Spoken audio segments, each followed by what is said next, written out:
Okay, welcome my dear students. Now you are watching lecture number 23 of physics subject of 10+1 class, and we are studying unit number 2. In previous lecture we have studied about scalars and vectors. Today we shall study some definitions of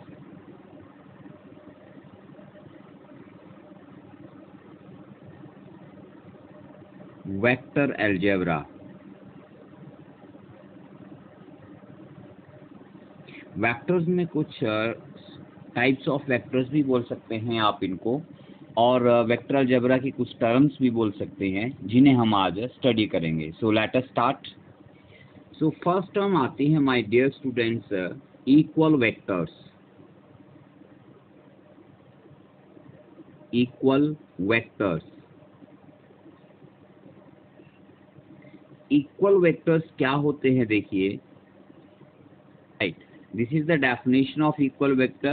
If two vectors have same direction and same magnitude, अगर दो vectors का magnitude same हो और उनकी direction भी same हो तो हम उन्हें इक्वल वेक्टर्स कहते हैं. फॉर एग्जांपल मैं यहाँ पर कोई भी एक वेक्टर बना लेता हूँ. लेट अस से this is a vector P और इसी के बराबर लेंथ का एक और वेक्टर है जिसका नाम है Q vector.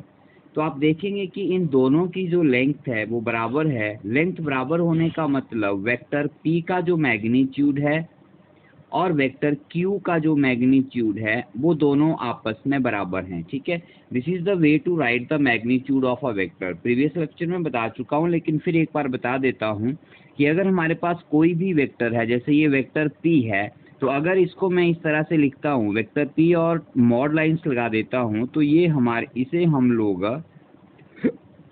Magnitude of vector P कहते हैं. ठीक है, या फिर सिंपल अगर हम लोग उसे बिना वेक्टर के सिंबल के लिखते हैं, हम ये साइन उसके ऊपर नहीं लगाते हैं, तो भी हम उसे मैग्नीट्यूड ही कहेंगे. ठीक है, सो यहाँ पर हम देख रहे हैं कि दोनों वेक्टर P और Q जो है, वेक्टर P और वेक्टर Q, इन दोनों वेक्टर्स की लेंथ एक बराबर है, तो इनका जो मैग्नीट्यूड है वो इक्वल हो गया. साथ में दोनों की डायरेक्शन पॉजिटिव एक्स एक्सिस की तरफ है, मीन्स एक की तरफ है, तो इनका डायरेक्शन भी सेम है, तो इन्हें हम इक्वल वेक्टर्स कहेंगे. तो इक्वल वेक्टर्स को हम इस तरह से लिख सकते हैं P vector is equal to Q vector. Means अगर दो अलग अलग वेक्टर इस तरह से लिखे जाएं तो उसका मतलब होता है कि वो दोनों वेक्टर आपके इक्वल वेक्टर्स हैं. ठीक है, और भी एग्जांपल हो सकते हैं, जैसे लेट अस से दैट हम एक वेक्टर ये बनाते हैं और दूसरा इसके साथ ये बना दिया. इस वेक्टर का नाम आप ए बी से करते हैं, इसे आप CD कहते हैं. तो आप देखेंगे कि इन दोनों वेक्टर्स की लेंथ सेम है, तो आप इन्हें इस तरह लिख सकते हैं AB वेक्टर और दूसरा जो वेक्टर है उसे आप CD वेक्टर लिख सकते हैं. अब इन दोनों का मैग्नीट्यूड इक्वल है और डायरेक्शन भी सेम है, तो हम यहाँ पर इक्वल का साइन लगा देंगे. इसका मतलब AB वेक्टर और CD वेक्टर, ये जो दोनों अलग अलग वेक्टर्स हैं, ये दोनों हमारे सेम मैग्नीट्यूड और सेम डायरेक्शन के हैं. ठीक है, इन दोनों का मैग्नीट्यूड भी सेम है और इन दोनों की डायरेक्शन भी सेम है, तो हम इन वेक्टर्स को इक्वल वेक्टर्स कहेंगे. ठीक है, let us take example number 2. Okay, so dear student, next definition is negative vectors. Negative vectors क्या होते हैं देखिए. If two vectors have same magnitude, अगर दो वेक्टर है हमारे पास, उनका मैग्नीट्यूड सेम है but they have opposite direction, उनकी डायरेक्शन ऑपोजिट है. ऑपोजिट का मतलब एक दूसरे के बिल्कुल ऑपोजिट 180 डिग्री पर. ठीक है, जैसे फॉर एग्जांपल ये मैंने यहाँ पर एक वेक्टर बना दिया, इसका नाम हम लोगों ने वेक्टर AB लिख दिया, इसको मैंने वेक्टर AB लिख दिया. ठीक है, अब इसके पैरेलल में एक और मैं लाइन लगाता हूँ और एरो बना के इसे वेक्टर बना देता हूँ, और इसका नाम मैं मान लीजिए इस पॉइंट को C कहता हूँ और इस पॉइंट को D कहता हूँ, तो ये मेरा वेक्टर CD हो गया. तो अगर अब आप इन दोनों वेक्टर्स को ध्यान से देखें तो बच्चों इन दोनों वेक्टर्स की जो लेंथ है वो बराबर है. अब लेंथ बराबर है तो इसका मतलब ये हुआ कि वेक्टर AB का मैग्नीट्यूड और वेक्टर CD का मैग्नीट्यूड सेम है, means they have same magnitude. इन दोनों वेक्टर्स का जो मैग्नीट्यूड है वो सेम है.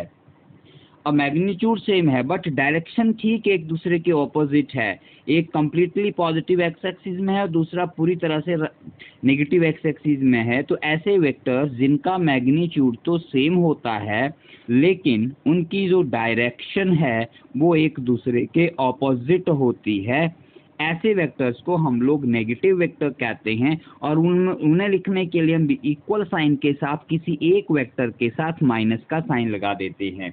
ठीक है, आप इसको ऐसे भी लिख सकते हैं जैसे मैंने लिखा A B vector is equal to minus C D vector, या आप इसे ऐसे भी लिख सकते हैं minus A B vector is equal to C D vector. Means इन दोनों में से अगर हमें एक की डायरेक्शन पता लग जाए तो दूसरे की डायरेक्शन उसके ऑपोजिट होगी। ठीक है, वैसे ही जैसे लेटर से दैट ये मेरे पास कोई एक वेक्टर है P अपवर्ड डायरेक्शन में और ऐसा ही एक और मेरे पास वेक्टर है जो डाउनवर्ड डायरेक्शन में है और इसका नाम मैं वेक्टर Q लिखता हूँ। तो आप देख रहे हैं कि दोनों की जो डायरेक्शन है वो एक दूसरे के ऑपोजिट है लेकिन लेंथ दोनों की इक्वल है।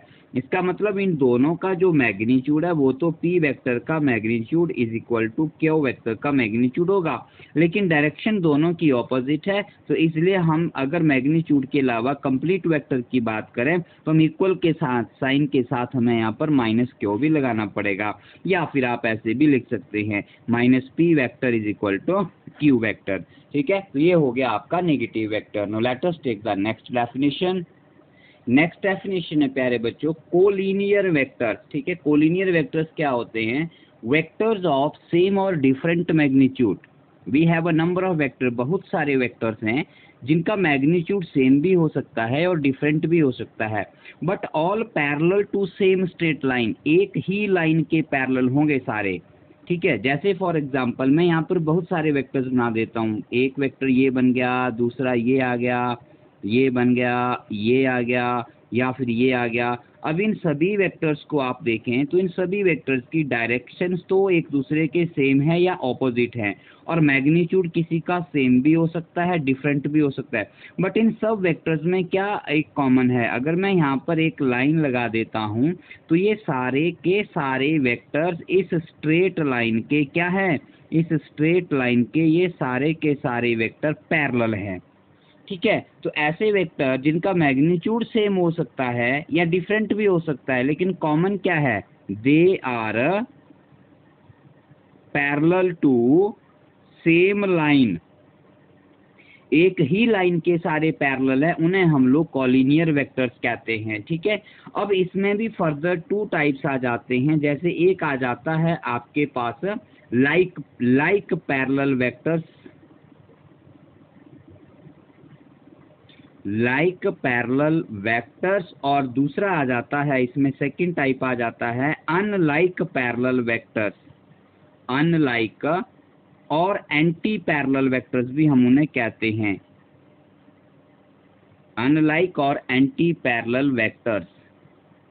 ये दोनों जो वेक्टर्स हैं ये दोनों कॉलिनियर होते हैं, both are collinear, but difference क्या है? लाइक पैरेलल वेक्टर्स वो होते हैं बच्चों जो किसी एक ही लाइन के पैरेलल होंगे लेकिन उन सब की डायरेक्शन सेम होगी। जैसे मैंने ये सारे वेक्टर्स बना दिए, इन सब का मैग्नीट्यूड तो डिफरेंट है। सी ऑल दीज वेक्टर्स जिन पे मैं टिक लगा रहा हूँ, ये सारे वेक्टर एक ही डायरेक्शन में हैं, डायरेक्शन सबकी सेम है लेकिन मैग्नीट्यूड सबका डिफरेंट है। और you can say that these all are parallel to one single line. तो इन सबको हम लोग पैरेलल वेक्टर कहेंगे, मतलब डायरेक्शन सेम है बट मैग्नीट्यूड उनका डिफरेंट भी हो सकता है और सेम भी हो सकता है। जबकि एंटी पैरेलल वेक्टर किसी एक लाइन के पैरेलल तो जरूर होंगे लेकिन उनकी जो डायरेक्शन है वो एक दूसरे के ऑपोजिट होगी। ठीक है जैसे इन टू वेक्टर्स को कंसिडर करो, कंसिडर दीज टू वेक्टर्स, एक आपका पॉजिटिव एक्स एक्सिस की तरफ है, दूसरा नेगेटिव की तरफ है। यहाँ पर भी वही बात है, इन दोनों के बीच में एंगल की बात करें तो वो 180 डिग्री होगा, और इनका मतलब एक वेक्टर पॉजिटिव एक्स एक्सिस, एक नेगेटिव एक्स एक्सिस, तो हम इनके बीच का जो एंगल है वो 180 डिग्री लेते हैं। तो ऐसे वेक्टर जो किसी एक लाइन के पैरेलल तो हैं लेकिन उनकी डायरेक्शन जो है वो एक दूसरे के ऑपोजिट है। ठीक है, उन्हें हम एंटी पैरेलल या अनलाइक वेक्टर्स कहेंगे। ठीक है, अभी हम एंगल के बारे में भी स्टडी करेंगे, तो चलो इसको अभी आप ड्रॉप कर सकते हैं। नेक्स्ट हम लोग लेते हैं यहाँ पर को इनिशियल वेक्टर्स। फोर्थ टाइप में हम लोग बच्चों अब स्टडी करते हैं को इनिशियल वेक्टर्स। को का मीनिंग होता है एक साथ, ये मान लीजिए आप लोग को एक साथ। अब को के आगे जो लग गया वो चीज उनमें कॉमन होगी या एक साथ होगी। जैसे को इनिशियल मीन्स इनिशियल पॉइंट एक साथ होगा। Means if we have a number of vectors, हमारे पास बहुत सारे वेक्टर्स हैं लेकिन उन सब वेक्टर्स का इनिशियल पॉइंट कॉमन है। सबको पता है ये जो एरो हेड होता है इसे हम लोग वेक्टर का टिप कहते हैं या हेड ऑफ द वेक्टर भी कहते हैं। ठीक है, तो इन सब का या टर्मिनेटिंग पॉइंट्स या एंड पॉइंट भी कहते हैं। तो इन ये all these are 1 2 3 vectors, but उन सब का जो इनिशियल पॉइंट है जिसे आप टेल भी कहते हैं या इनिशियल पॉइंट कहते हैं वो सबका सेम है। तो इस तरह के vector which have the same initial point और एक ही जगह से जो ऑरिजिनेट होते हैं लेकिन डायरेक्शन सबकी अलग अलग हो तो उन्हें हम लोग को इनिशियल वेक्टर्स कहते हैं। ठीक है, फिर हमारे पास नंबर 5 पर आप इसी की तरह हमारे पास आ जाता है को टर्मिनस वेक्टर। को टर्मिनस वेक्टर्स क्या होते हैं? को टर्मिनस वेक्टर वो वेक्टर्स होते हैं बच्चों जिनका टर्मिनेटिंग पॉइंट और यू कैन से जिनके टिप जो है वो किसी एक पॉइंट पर आके मिलती है। इन वेक्टर्स को आप देखें, this is vector number 1, this is vector number 2, this is vector number 3। ठीक है, तो इसका मतलब ये हुआ कि इन सभी वेक्टर्स का जो टर्मिनेटिंग पॉइंट है, जो टिप है इनका, ठीक है, वो सारा सेम है। एक ही पॉइंट पर सारे वेक्टर मिल रहे हैं आके, तो ऐसे वेक्टर्स को को टर्मिनस वेक्टर्स कहते हैं। ठीक है, बहुत सिंपल है। जिनका इनिशियल पॉइंट सेम होगा वो को इनिशियल वेक्टर होंगे, जिनका टर्मिनेटिंग पॉइंट सेम होगा वो को टर्मिनस वेक्टर होंगे। ठीक है, और जो किसी एक लाइन के पैरेलल होंगे वो को लीनियर वेक्टर्स होंगे। बहुत ईजी है। ऐसा ही एक एग्जाम्पल आ जाता है को प्लेनर वेक्टर का,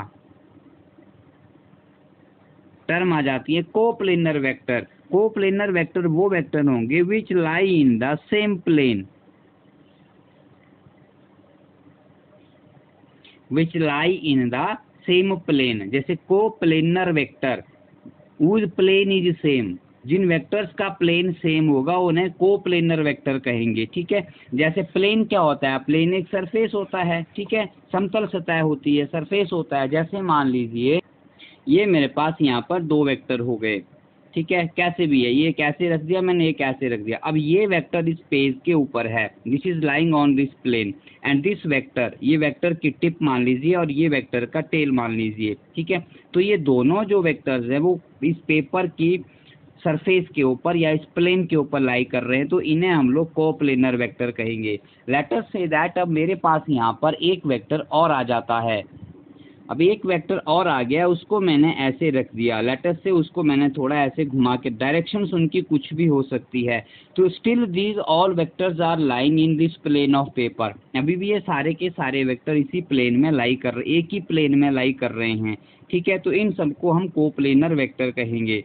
लेकिन अगर इनमें से कोई एक वेक्टर लेटस से वर्टिकल हो जाता है, इस तरह से थोड़ा सा एंगल ऊपर की तरफ हो गया, तो अब देखिए अगर हम इन 3 वेक्टर्स को देखें तो इन 3 में से 2 वेक्टर तो अभी भी प्लेन में लाई कर रहे हैं। तो इन 2 वेक्टर्स को, एक ये और एक ये, इसको हम कोप्लेनर कहेंगे।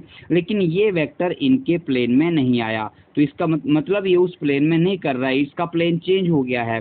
प्लेन मतलब वेक्टर के पैरेलल आपका प्लेन सरफेस। अगर मैं अपने हाथ को ऐसे रख दूं तो मेरा हाथ जो है इस वेक्टर का प्लेन बन जाएगा।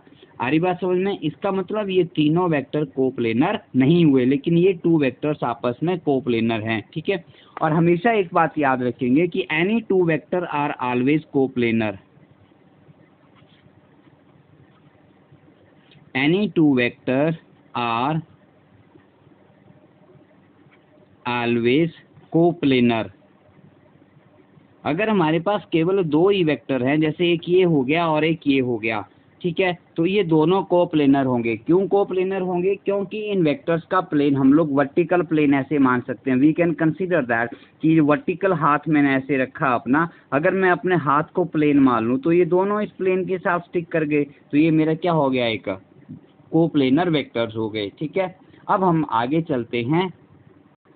Okay, so dear students, next हमारे पास आता है फिक्स्ड वेक्टर और फ्री वेक्टर। फिक्स्ड वेक्टर कौन होते हैं? जिन वेक्टर्स का इनिशियल पॉइंट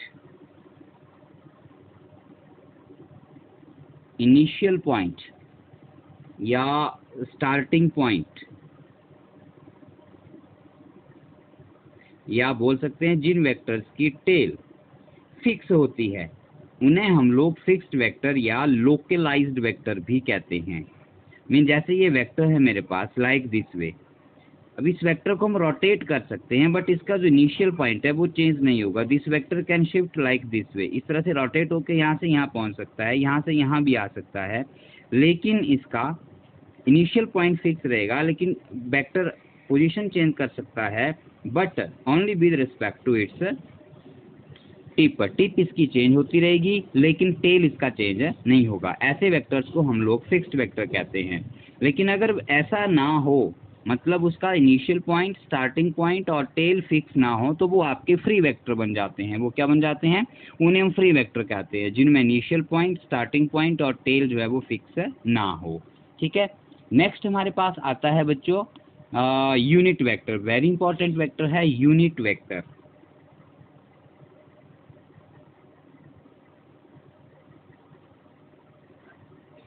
यूनिट वेक्टर क्या होता है? यूनिट वेक्टर ऐसा वेक्टर है जिसका मैग्नीट्यूड तो 1 होगा।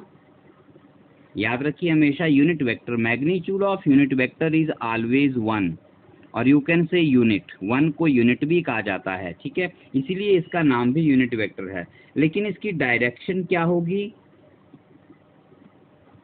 इसकी डायरेक्शन होगी same to that of vector, same to that of vector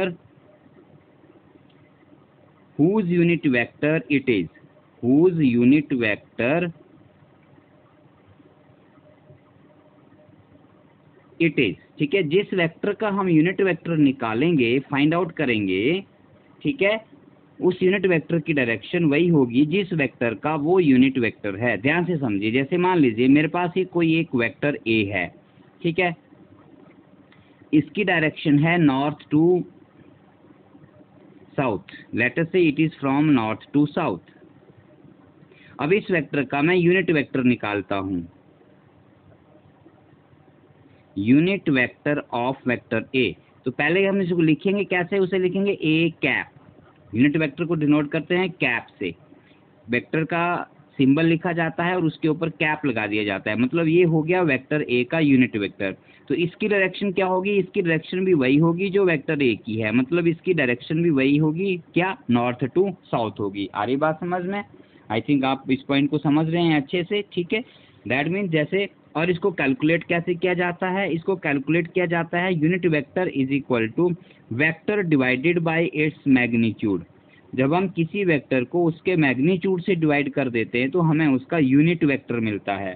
ठीक है, तो यूनिट वेक्टर के बारे में इंपॉर्टेंट बातें कुछ समझ लीजिए। पहली बात, इसका जो मैग्नीट्यूड है वो यूनिट होता है, मतलब 1 होता है।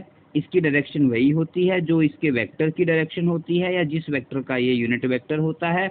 और इसे फाइंड आउट करने के लिए कैसे हम क्या करते हैं? जिस वेक्टर का यूनिट वेक्टर निकालना हो, हम उसी वेक्टर को उसके मैग्नीट्यूड से डिवाइड कर देते हैं। ठीक है, आ रही है बात समझ में? उसके बाद हमारे पास आता है, इसको रिप्रेजेंट कैसे करेंगे? इसे रिप्रेजेंट करेंगे सिंपली, वेक्टर ए लिखा जाएगा, सिंबल वेक्टर का सिंबल लिखा जाएगा और उसके ऊपर हम लोग एक कैप जैसी बना देते हैं। इसे आप कैप या कैरेट भी कहते हैं। ठीक है, जैसे ए कैप हमने बोल दिया तो यूनिट वेक्टर ऑफ ए हो गया। ठीक है, राइट।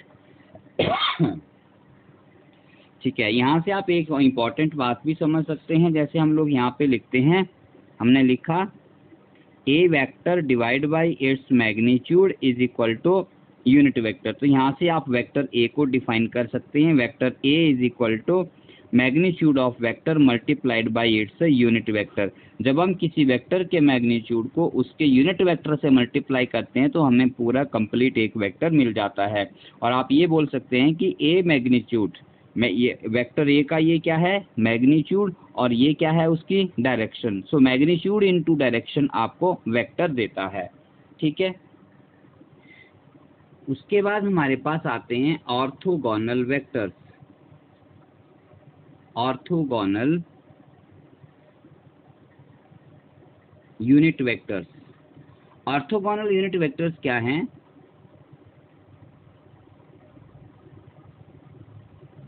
ऑर्थोगोनल यूनिट वेक्टर्स जैसे फॉर एग्जांपल हमारे पास 3 एक्सिस होती हैं, हम लोगों ने स्टार्टिंग में पढ़ा हुआ है। ये हमारी एक्स एक्सिस है, इसे हम लोग अपनी वाई एक्सिस मान लेते हैं और इसे हम लोग अपनी जेड एक्सिस मान लेते हैं।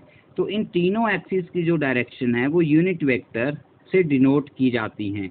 एक्स एक्सिस की डायरेक्शन आई यूनिट वेक्टर से डिनोट होती है, मींस आई कैप मतलब एक्स एक्सिस के अलोंग। वाई एक्सिस की डायरेक्शन जे यूनिट वेक्टर से डिनोट की जाती है, स्मॉल जे से, ठीक है। और जेड एक्सिस की डायरेक्शन स्मॉल के से डिनोट की जाती है। सो means unit vector I means I cap along x axis. जब हम जे कैप बोलेंगे तो अलॉन्ग वाई एक्सिस, जब हम के कैप बोलेंगे तो अलॉन्ग जेड एक्सिस, ठीक है। तो आई जे और K cap, I cap J cap and K cap, ये क्या है?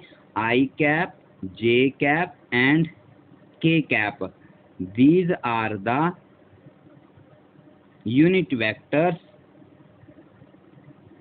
अलोंग। आई किसके अलोंग है? एक्स एक्सिस के।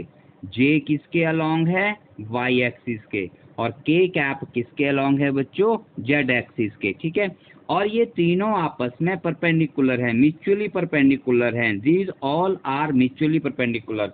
आई cap is perpendicular to J cap is perpendicular to K cap and K cap is perpendicular to I cap. तो इस तरह के म्यूचुअली परपेंडिकुलर जो वेक्टर्स होते हैं उन्हें हम लोग ऑर्थोगोनल वेक्टर्स कहते हैं, ठीक है। और अगर वो वेक्टर्स यूनिट वेक्टर हों तो उन्हें आप ऑर्थोगोनल यूनिट वेक्टर कह देंगे, ठीक है। तो आई बात समझ में यहाँ पर? राइट।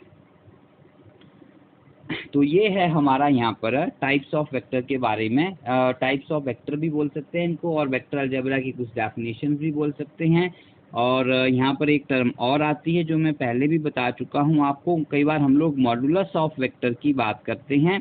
तो मॉडुलस ऑफ वेक्टर क्या होता है? वेक्टर का जो मैग्नीट्यूड है उसे हम लोग मॉडुलस ऑफ वेक्टर भी कहते हैं, ठीक है। और जैसे ये ए वेक्टर है तो इसका जो मैग्नीट्यूड है वो ए वेक्टर मैग्नीट्यूड ऐसे लिखा जाएगा या सिंपली ऐसे लिखा जाएगा। तो इसे आप मॉडुलस ऑफ वेक्टर ए भी रीड कर सकते हैं। तो इसमें कंफ्यूज नहीं होना है आप लोगों ने, ठीक है। साथ में अब हमारे पास यहाँ पर एक vectors in order, vectors in same order, एक और टर्म आती है vectors in same order. Vectors in same order कब कहे जाते हैं? वेक्टर्स इन सेम ऑर्डर कब कहे जाते हैं? वेक्टर्स इन सेम ऑर्डर होते हैं जैसे लेटर से ये मेरे पास कोई एक वेक्टर है और ये इसके साथ ये मेरा सेकंड वेक्टर आ गया, ये मेरे पास थर्ड वेक्टर आ गया, इसके साथ ही ये मेरा एक और वेक्टर आ गया। Let's say this is vector A, this is vector B, this is vector C and this is vector D. तो what we are seeing here, हम यहाँ पर देख रहे हैं कि फर्स्ट वेक्टर ए का जो टिप है वो दूसरे वेक्टर के टेल के साथ कनेक्टेड है, means tip is connected to tail, tip is connected to tail. अब सेकंड वेक्टर का जो टिप है फिर से that is connected to tail, second vector का टिप भी किससे कनेक्टेड है? टेल से। अब यहाँ पर हम फिर से देखें तो यहाँ पर भी हम लोग देख सकते हैं कि थर्ड वेक्टर का टिप फिर किसके साथ? टेल है। तो जब किन्हीं दो या दो से अधिक वेक्टर्स आपस में इस तरह से सीरीज में कनेक्टेड हैं, एक दूसरे के साथ सीरियली कनेक्टेड है कि एक वेक्टर का टिप दूसरे के टेल के साथ कनेक्टेड है या टेल टिप से स्टार्ट होती है, तो ऐसे वेक्टर्स को हम वेक्टर्स इन सेम ऑर्डर कहते हैं। We name them as a vectors in same order. और अगर ऐसा ना हो, जैसे मान लीजिए this is one vector and this is another vector, तो यहाँ पर फर्स्ट वेक्टर की टिप दूसरे वेक्टर की टिप से कनेक्ट हो रही है, या आप ऐसे भी बोल सकते हैं लाइक दिस वे, ठीक है। यहाँ दोनों वेक्टर्स का जो टेल है वो आपस में कनेक्ट हो रही है, tail is connected with the tell.